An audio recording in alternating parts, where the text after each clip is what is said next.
ini seri kelima circular economy. Yang ini lagi ini Om, istilah dan ternyata di Google di internasional juga take make dispose itu linear economy itu istilahnya pola kumpul angkut buang. Waktu krisis di Jogja TPST-nya itu juga udah ada tuh yang expose. Ini udah harus ditinggalin nih pola kumpul angkut buang. Nah, di seri pertama kita ngomong tentang sampah plastik ya. Dan circular ekonomi akan mengurangi ini, akan mengurangi polusi sampah plastik. Cuman kan kita tahu kita itu masih banyakkan PET, PETE ya. Ya.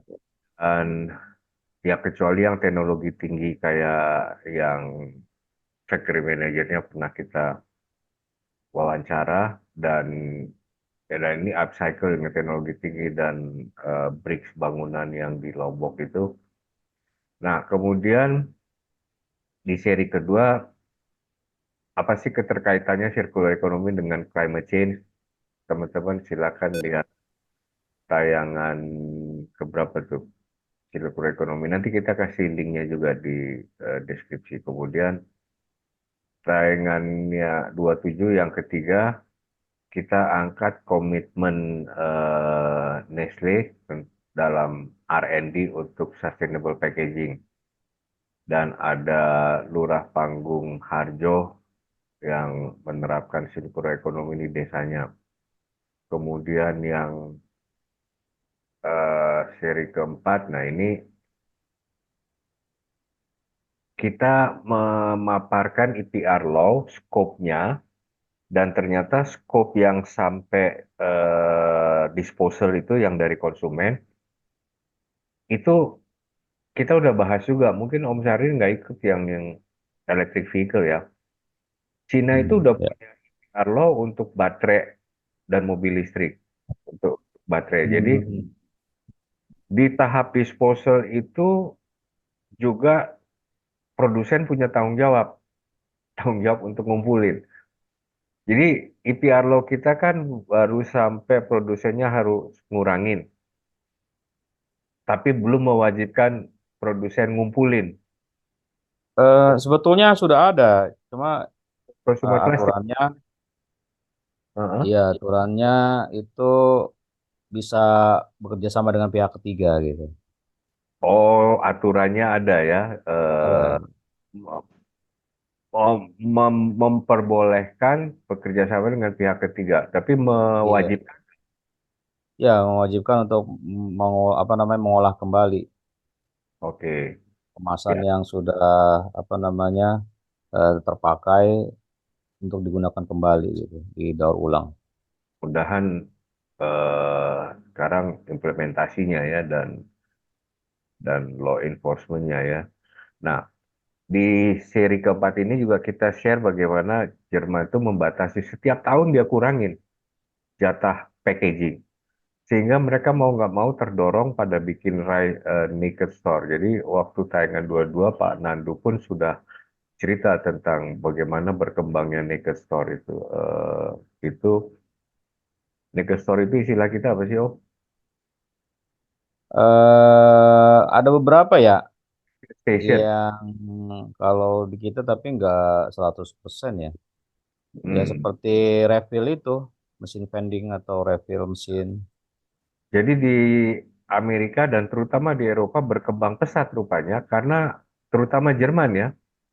Karena setiap tahun disuruh ngurangin, gimana penjualannya naik tapi kemasannya dikurangin. Mau nggak mau mereka dorong ke sini. Gitu. Nah, ini Om Sarir udah pernah eh, Ya, terangkan ya. 2 kali ya. Ini komprehensif banget. Bahkan di circular ekonomi sebelumnya kita tawarin nih bagi Pemda yang mau bekerja sama bisa memanfaatkan Om Sarir sebagai konsultan. Ini komprehensif banget nih semua. Nah, dan kemudian, nah kita angkat sedikit di sini tuh tentang kaca dan aluminium ya. Ternyata kaca itu jejak ekologinya lebih tinggi dari plastik. Tapi kelebihannya Dia bisa di-recycle berkali-kali, nggak ada limit. Plastik ada limitnya ya. Dan, nah, lihat lagi besarannya secara umum ya. Makanan memang, makanan kayu, ranting, daun itu paling besar dan yang paling besar saya rasa makanan di sini gitu. Nggak banyak orang buang ranting daun sampai ke TPA. Ini kan data ini dari TPA, TPST ya. Plastik 16%, kertas 10%. Nah, logam termasuk aluminium segala macam 17%. Dan limbah dekorasi kaca itu harganya 12.000 per kilogram. Itu info dari online shop, saya nggak sebutin, tapi ini dari salah satu apa online infonya. Lebih mahal apa lebih murah dari plastik, Om? Saya belum tahu ya, mesti dicek ulang ya. Harganya tinggi sekali kalau 12 kilo per kilo. 1.000 per kilogram. Ini yang serbuk-serbuk ini nih, serbuk-serbuk paling nggak Eh, Tinggi sekali ya, karena pernah waktu lalu ya saya pernah menanyakan sama yang apa namanya, menerima botol-botol kaca ya, seperti bekas apa namanya, sirup, kecap segala macam, itu per botol sekitar 500 rupiah ya. 500 belum. rupiah satu botol kan sekitar ya hampir setengah kilo atau seperempat kilo ya. Berarti kalau 4 botol 1 kilo aja kan sekitar 2.000 sampai 3.000 rupiah ya. Ini 12.000, luar biasa ini. Nanti Karena mungkin banyak banyak beralih mencari botol kaca nih ketimbang botol plastik. botol itu mesti harus diolah soalnya kan, Om. Ini kan Oh, ini dekorasi kaca ya? serpihan dekorasi. Jadi dia udah Hmm. Oke, proses oke, oke, oke. langsung masuk peleburan nih. Makanya harganya tinggi. Hmm. Nah, kalau Tapi botol ya hasil secara keras seperti ini, secara kuantiti secara kuantiti sulit sekali lah mencari sisa dekorasi kaca ya. Karena ini kan kaca itu sepertinya kan apa ya? Siklus rusaknya kan kalau tidak terkena lemparan batu atau kena hantaman nggak mungkin pecah ya. toko-toko dekorasi, Om. Saya kan pernah pesen kaca buat meja, buat lemari gitu kan. Ya, Dia hasil hasil potongannya tuh dikumpulin nih, Om.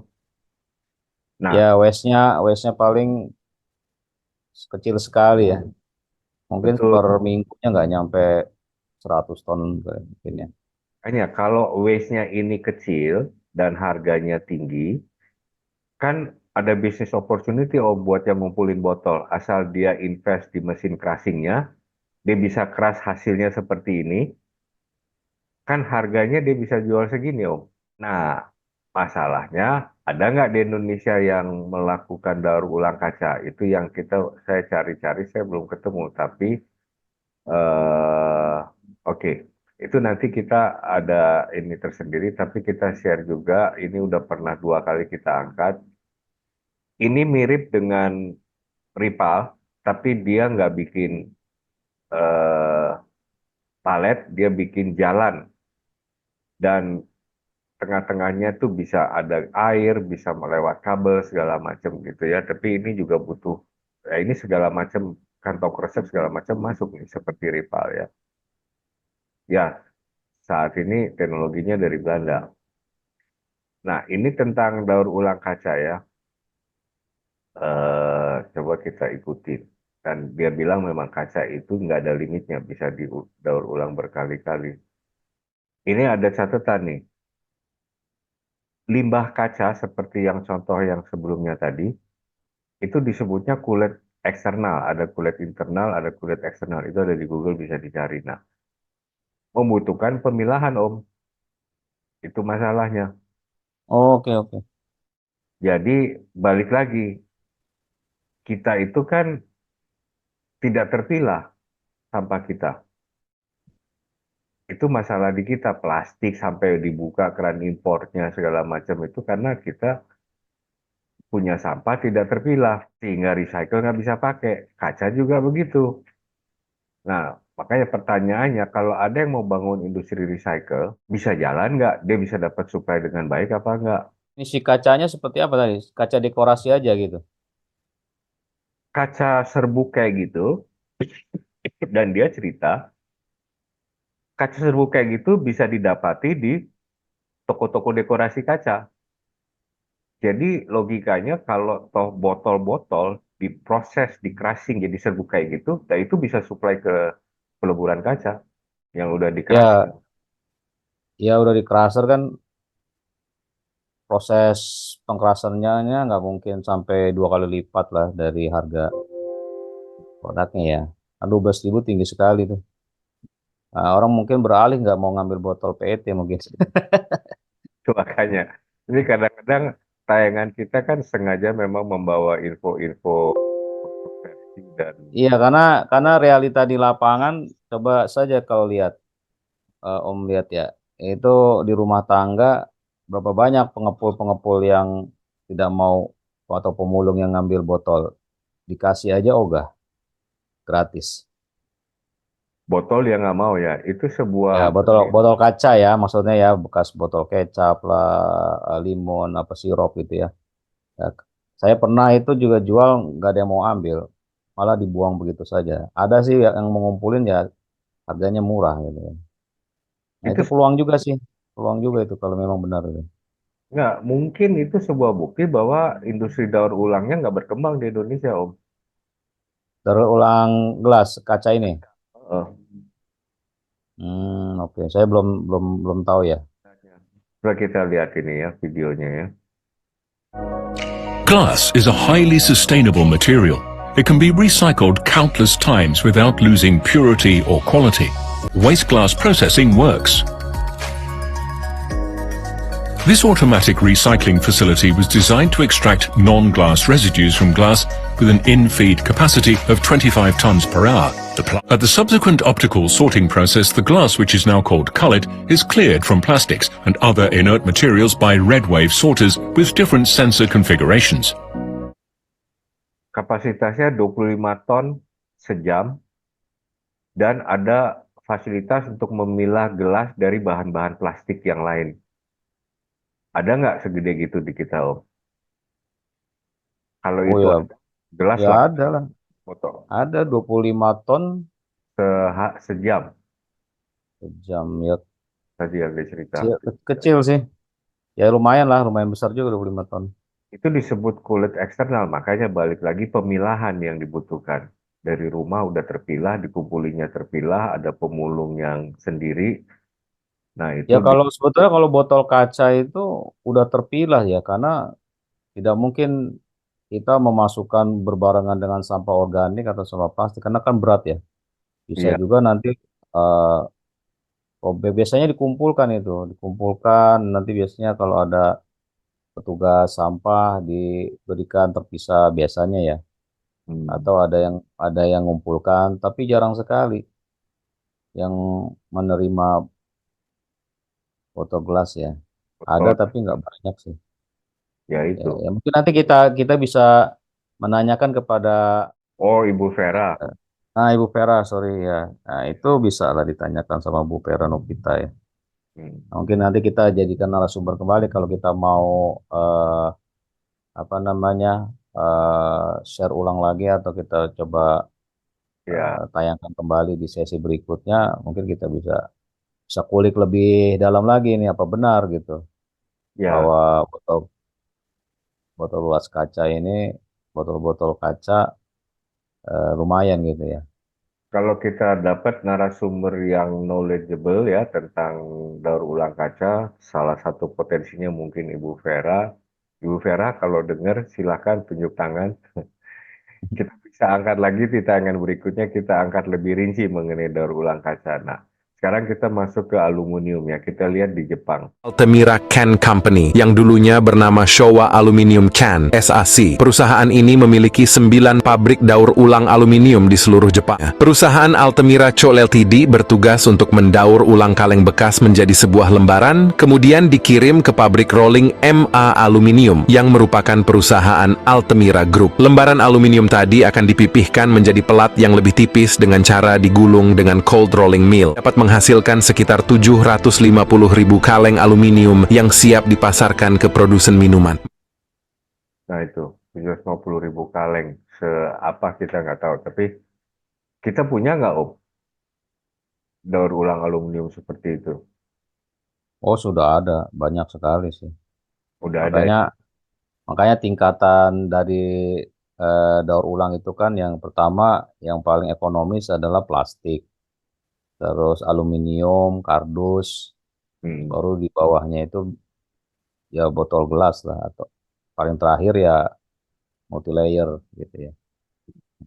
Makanya saya tertarik untuk kita menggali lebih dalam lagi mengenai daur ulang gelas ya dengan harga 12.000 itu ya bolehlah kita coba cari narasumber yang memang em, berkompeten ya yang mengerti di proses itu karena saya belum belum begitu tahu mengenai Itu proses daur ulang dari gelas kaca ya karena harganya minimalis sekali sih sebetulnya ada kalau sampai beberapa 12. sumber online. Jadi salah satu atau duanya itu sebetulnya memang online shopping yang sudah well known, dan itu dia menyediakan harga kaca. Jadi memang bervariasi memang, tapi umumnya 10.000 ke atas sih yang saya lihat ya. Nah, itu disebut kulit kulit eksternal yang dari eh, dekorasi, sisa-sisa dekorasi kaca. Jadi kalau hasil tracing berapa, kita nanti kita mesti selidiki lagi. Dan fasilitas crashing kaca itu udah ada belum sih kita, Om? Paling nggak kan itu di supply chain ininya tuh di tengah-tengah tuh. Paling nggak. Harusnya ada biasanya kan em, rantai ekonomi sirkularnya ya biasanya botol-botol gelas kaca itu dipakai ulang sih ya buat kemasan lain atau ada yang kualitasnya bagus nanti dilebur ulang untuk diolah kembali gitu ya. Hmm. Pastinya ada gitu. Cuma kalau kita melihat eh, apa namanya publikasi itu sedikit sekali yang pengelolaan sampah botol kaca. Karena yang banyak beredar itu kan selalu sampah plastik ya, sampah plastik, kertas, kardus, aluminium gitu. Gelas kaca ini belum minim minim publikasi. Nah, Minim itu publikasi. Hmm. Ya, plastik juga kita sih ada kemajuan ya menurut saya ya. Kita memulai tayangan kita kan 2022, tapi dalam 1 tahun, September 2023 kita dengar dan sudah banyak menjadi bahan masuk ke untuk bahan bikin yang fasilitasnya ada di PLTS, bikin RDF itu kan lebih banyak sehingga sekarang bank sampah pun mau ngumpulin. Dulu tahun 2022 kita dengar dari Bu Vera pun masih menolak kantong kalau plastik. kantong itu multilayer mungkin Om, Oh, plastik ya multilayer. multi Kalau layer ka- 2022 dia tolak, tapi 2023 dia terima karena bisa jadi RDF. Ya, dan itu nggak semuanya bisa diterima karena nanti ada hubungannya sama biaya jual belinya. Karena Hmm. sampai sekarang belum ada keekonomian yang menguntungkan bagi bagi bank sampah atau pengepul yang mau mengumpulkan multilayer. Rata-rata semua dikumpulkan di TPA, eh, open dumping atau diproses menjadi RDF, terus diproses lagi itu pun tidak banyak gitu. Oke, jadi paling nggak tayangan ini memicu dengan informasi kulit-kulit. Jadi teman-teman yang bersedia jadi narasumber atau mau komen silakan sesudah kita publish besok pagi. Nah, Om, satu lagi yang jadi kendala juga, ternyata kan sekarang single use plastik, kantong kresek, sekarang Hmm. tidak didominasi lagi. Ya walaupun masih masih digunakan ya, eh, plastik yang murni plastik ya atau plastik daur ulang. Tapi kan sekarang kantong kresek banyak yang sudah di apa namanya menggunakan biodegradable, oxo-degradable dan biodegradable. Itulah yang nantinya susah untuk didaur ulang. Karena memang konsepnya kan berbeda. Biodegradable, oxo-degradable itu kan iklannya atau fungsinya inginnya kan supaya terurai lebih cepat ketimbang plastik fossil fuel. Tapi ternyata kan seperti pernah atau kita jelaskan ya, kita kita apa namanya diskusikan di podcast sebelumnya bahwa biodegradable ini kan aturan regulasinya penempatan pengelompokannya kan belum ada ya. Balik, Walaupun di SNI-nya sudah ada pengaturan, tapi itu ya. proses produksi dan proses kemasan kantong yang berbahan biodegradable yang ramah lingkungan. Tapi bagaimana sampah ini diperlakukan kan regulasinya yang saya tahu belum ada. Nah itulah sehingga mau nggak mau sampah-sampah ini harus diproses finishing atau diproses langsung seperti dijadikan RDF atau RDF ini. Karena Jadi kalau diolah lagi menjadi plastik lagi itu pasti fungsinya akan lebih turun dan tidak akan bagus gitu. jadi gini Om. Jadi kita simpulkan nih ya, permasalahan negara kita nih kalau toh yang udah ada regulasinya, permasalahannya ada di law enforcement.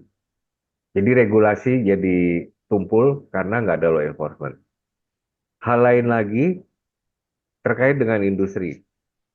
Industrinya ada, kendala kita nggak ada pemilahan, nggak ada waste management. Tidak ada Pemda yang perform dalam waste management. Kecuali mungkin yang kita angkat yang kayak Lurah Panggung Harjo atau yang ke Kabupaten Banyumas ya. Ya cuma satu kelurahan dan satu satu kabupaten yang kita pernah angkat. Yang lain zero. Kalau nggak ada waste management, nggak ada pemilahan, supply ke recycle-nya nggak jalan, industri recycle-nya juga nggak berkembang. Iya, iya. Ujungnya buka lagi impor impor sampah plastik gitu kan. Jadi basicnya adalah di pemilahan. Apapun yang kita mau lakukan, mau plastik, mau mau aluminium, mau kaca, ujung-ujungnya di pemilahan, ujung-ujungnya di waste management. Kalau itu nggak ada, industrinya nggak berkembang, Om. Dan ada juga yang sekarang kita mau kembangkan industri electric vehicle, regulasinya pun belum ada untuk limbah baterai sesudah konsumen, post consumer battery. Kita keteteran, Iya. kita ketinggalan banget kalau boleh saya bilang ya. Eh, nggak usah jauh soal yang baterai mobil listrik deh. Yang umum aja nih soal plastik, kaca, aluminium, semuanya butuh waste management. Industri daur ulangnya juga nggak berkembang kalau kita nggak ada pemilahan, nggak ada waste management. Itu sih. By the way, Om, di tayangan Alam dan Manusia kita cerita bagaimana sebuah negara di Afrika, Rwanda itu menjadi begitu cantik, bersih, dan damai dalam kurun waktu 1 dekade. Setelah Perang Saudara, negaranya hancur karena Perang Saudara. Emang negaranya nggak lebih besar dari Jawa Barat, tapi dia merubah situasinya dalam 10 tahun. Negara kita jauh lebih luas, tapi kita juga punya waktu berpuluh-puluh tahun kalau mau dihitung sejak merdeka. Gitu. Kok nggak bisa kayak Rwanda gitu kan? Ya oke. Ini sih penohokan aja. Nah kemudian cerita lagi Om, ini nanti lagu penutupnya Ciamik ya kita setiap tayangan sirkular ekonomi ini Ya, lagu. maaf Om, saya kembali lagi tadi ya. Eh, apa namanya mengenai tanggung jawab waste management ya. Hmm. Sebetulnya sudah ada di Undang-Undang Waste Management kan, nomor 18 tahun 2008 Oh iya, tentang pengelolaan sampah. ada. Di bab 3 itu ada tugas dan wewenang pemerintahan. Jadi di situ jelas tanggung jawab pengelolaan sampah itu ada di pemerintah pusat, diturunkan melalui ke pemerintah daerah, dari provinsi, kabupaten. Jadi kewenangannya sudah jelas sebetulnya. Iya, bahkan Jadi ya tinggal spesifik bahwa penanganan sampah di wilayah ya, itu tanggung ya, jawabnya udah spesifik. Itu kan kita udah bahas, undang-undangnya pernah kita angkat. Tapi ya, ya. balik lagi, apa yang memicu atau menghukum Pemda kalau tidak perform? Nah itulah Nah, karena tidak ada sanksi kan. mudah-mudahan Hanya kemarin salah satu tamu kita, Mbak Winda itu bilang, ya kan ada bantuan, apa apa sih istilahnya, yang bantuan dari pusat, bantuannya aja dikunci kalau dia nggak perform gitu kan. Ya berarti sekarang kalau mau dikunci semua, mungkin yang dikasih bantuan cuma Kabupaten Banyumas sama Kelurahan Panggung Raharjo, atau mungkin ada yang lain juga yang perform ya, tapi nanti banyak yang dikunci kalau kalau itu mau dilakukan. Dan setahu saya ada direktorat yang khusus membina capability daerah, dipimpin oleh Bapak Nofrizal, kalau nggak salah direktorat itu ya. Kita eh, halo Bapak Nofrizal, semoga tantangan buat Bapak bagaimana membuat Pemda jalan itu, semoga Bapak berhasil. Kami bersedia dukung dengan apa yang kami bisa dukung. Kami cuma saat ini cuma ngomong-ngomong gitu Om. Nah, oke. by the way, minggu depan menarik. Cuman hari Kamis dan hari Jumat Om Syaril bisa ikut nggak nih? Marine the Ya Bridge. kita nanti kita lihat ya. Insya Ya, Allah ya. insya Allah kalau Om Syaril bisa, take live-nya Jumat sih, tanggal 8. Jadi eh, Main the Breeze lagi ya. Oh, oke tamunya oke oke oke. tamunya orang Amerika, sekolah seni di Jogja. Dia Ini galeri menarik nih. Ya.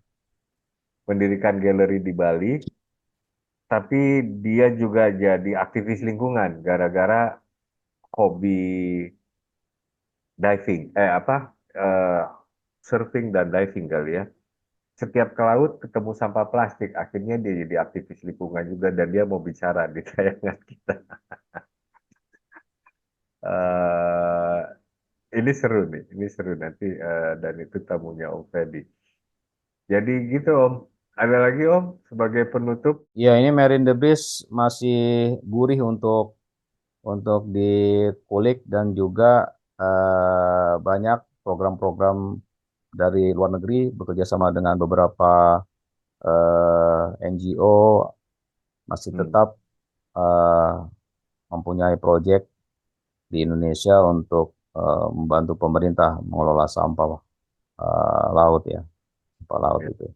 Jadi walaupun katanya kita ini sudah tidak sebagai peringkat kedua terbesar pembuang sampah di laut, ini masih potensi untuk dilakukan kerjasama.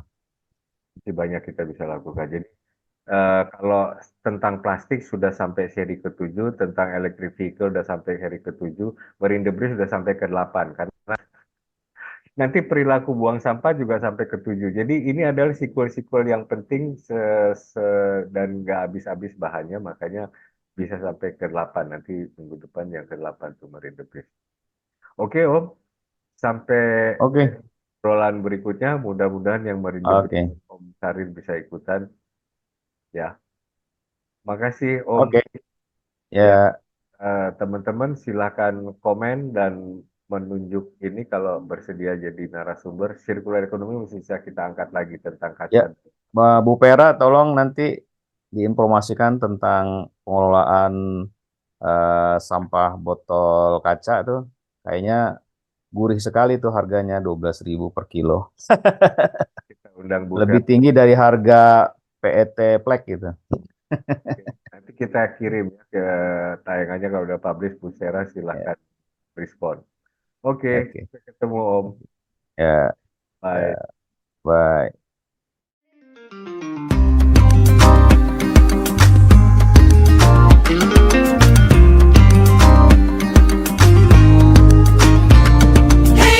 Nabonga na wadosi watu ordinary na wase wa serikali. Kwenye trash kuna treasure, reimagine, recreate and restore. Ukitupa kwenye dustbin, blue ni ya paper na plastic, green ni ya vitu organic, yellow for the medic na brown zingine zote. waste ni wealth, yani taka ni mali. Free and secure, future yangu ni kali. Kwako ni trash na kwangu mimi ni mali. Come join the circle, twende kazi. Come join